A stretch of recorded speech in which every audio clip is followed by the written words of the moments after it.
Hello guys, magandang araw sa ating lahat.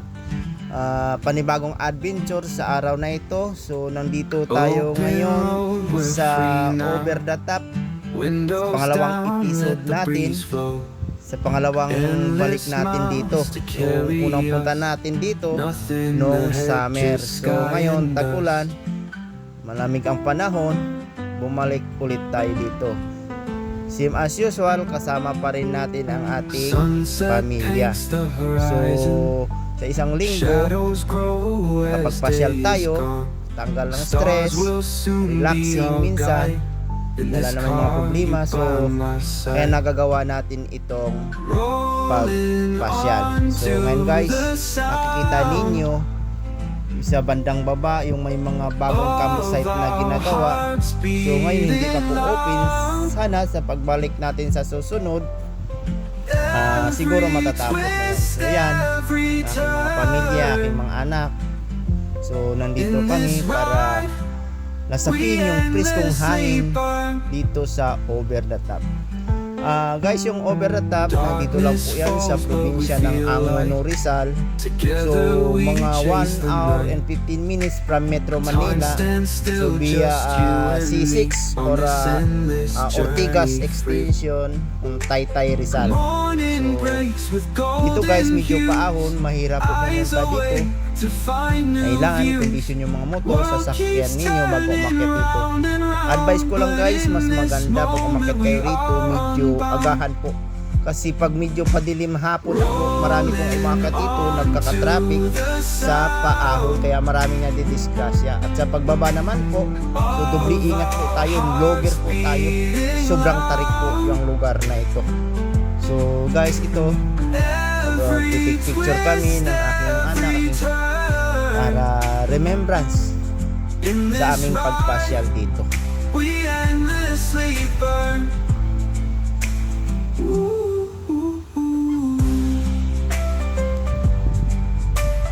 So ayan guys, tapos na kami nagpicture.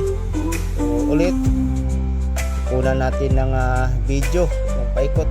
So medyo makulimlim kasi katatapos lang ng ulan, tsaka parami na rin yung taong umakyat dito. Ang oras natin is nasa 5 na ng hapon. So marami nang umakyat kasi katatapos lang pong umulan.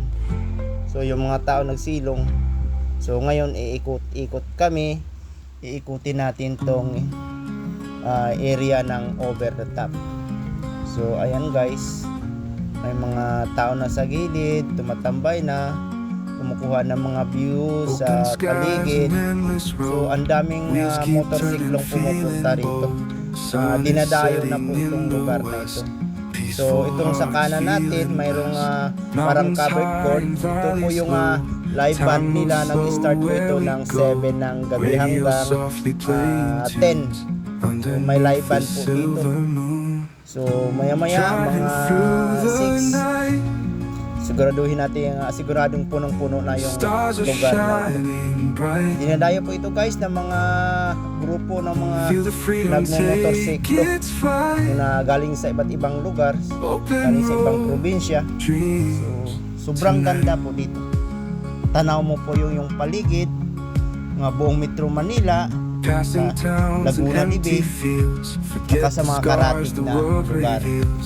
So ngayon naglalakad-lakad kami, iniikot namin itong lugar na ito. Ayan guys, makikita nyo po, puno na po yung parking sa oras na 5 PM ng hapon. So parami na talaga yung tao. So every weekend, Friday, Saturday, Sunday, talagang siksikan po dito yung mga namamasyal po, tsaka nagdi-dinner sa gabi. So karamihan dito, pamilya-pamilya. Ayan, kita nyo may mga sasakyan. So talagang tinatangkilik na ang lugar na ito. Doon sa kabila guys, marami din po doong area ng mga coffee, mga pasyalan din po doon sa kabila. So napuntahan na po natin, tulad ng Coffee in the Sky, napuntahan na po natin yan doon sa kabila. Mamayang gabi makikita nyo po doon sa kabila maraming ilaw. So napuntahan na po natin yung dalawang pasyalan doon. So nakabalik ako doon ng 2 beses. So ngayon dito na naman tayo sa over the top.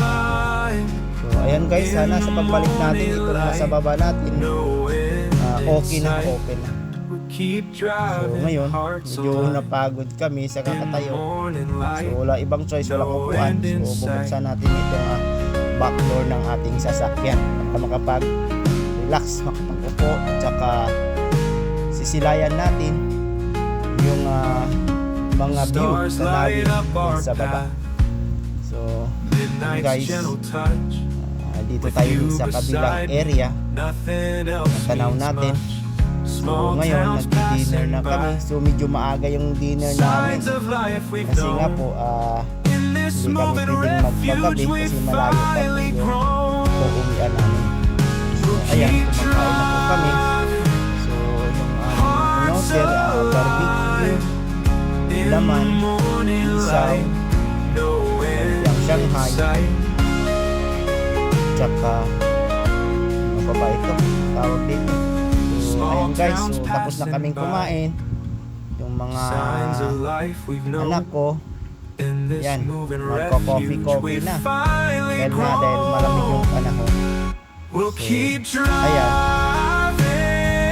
maambon ulit, malakas yung hangin. So ayun, kanya guys, natumba na yung number sa order.